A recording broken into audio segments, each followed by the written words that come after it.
because Peter Bell is a perfect example in Durham right now. He had went to prison probably 6, 7, 8 times. Looking at his rap sheet, he would say he would have never got his driver's license back, according to him. Mm-hmm. He says, but after 6 months to a year with his faith/support team,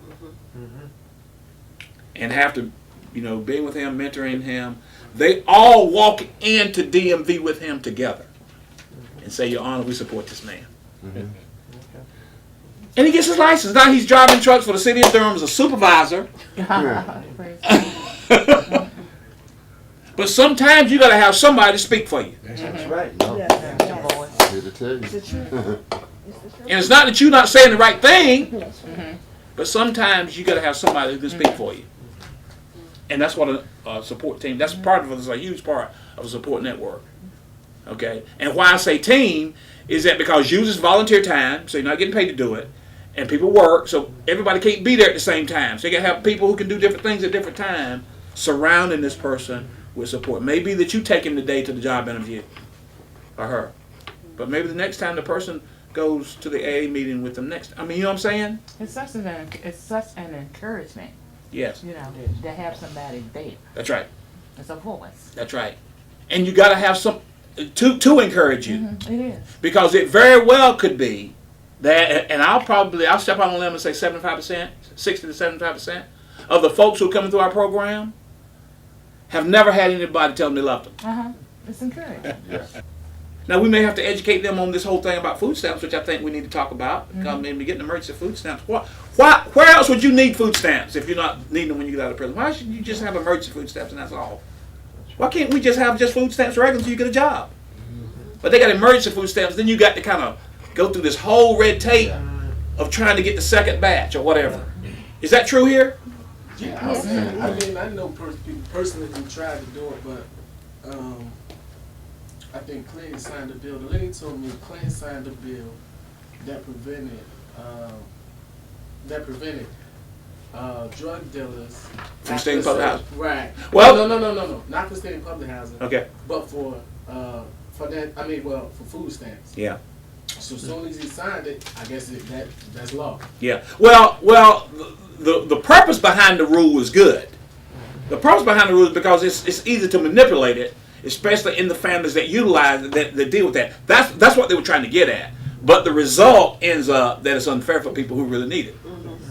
You said the purpose was Good what? point. Huh? The purpose. The purpose of the bill was to, especially it's the same thing that covered the drug people living in, being unable to live in public housing, because public housing was where a lot of drugs was happening.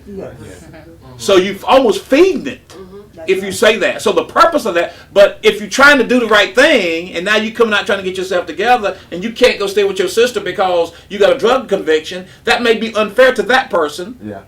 So the purpose of the rule was good, but the result ended up being unfair to people. As a lot, that happens in a lot of cases. I worked in public housing, and it was a one strike policy. Yeah. And it was 1994 when Clinton signed that bill. Yeah. And a lot of people was displaced from public Yep. housing. Yep. Because a lot of parents, my son go out here and get a felony. He can't come now home. the son can't come home. Can't come home. You know what I mean? So now, What's he to do? now you either do a partial eviction, Yeah. or you evict the whole family. Or you don't say nothing And then if you don't say and nothing, you keep your fingers crossed. me working as a police officer, Yeah. and I find out I have to do my job. That's right. That's So right. it was and what you just said, it was the purpose of it was great, Yeah. but the end result wasn't what we were really looking for. Right. You know? That's why I call it a business. Because when you Right. look at the whole legal aspect, Right. and you look at the whole thing, Right. it is a business. Right. And some people gain more Sure. than others. Yeah. Sure.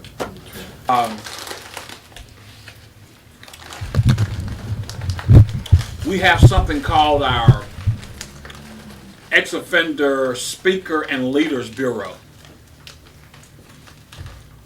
where we have folk who have gotten out of prison and got back on their feet in a kind of big way, or at least headed that way toward doing something fantastic. Alexander Miller. Alexander Miller did 25 years in prison, 5 on death row. That's right, you heard him last week. Yeah. Wrote 2 books while on death row and got out and self-published both of them. Now he's one of the few African American publishers, book publishers in the state. Owns a company called Red Hawk Publishing. Now it's got an iPod, but web stuff. We got his all stuff on the web and all that.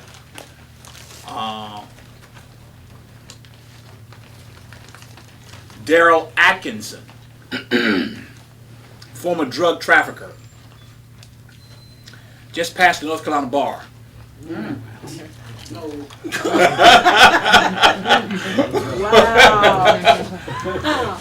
Wow. Is gonna be heading up, assuming we can find the funding for him and his staff.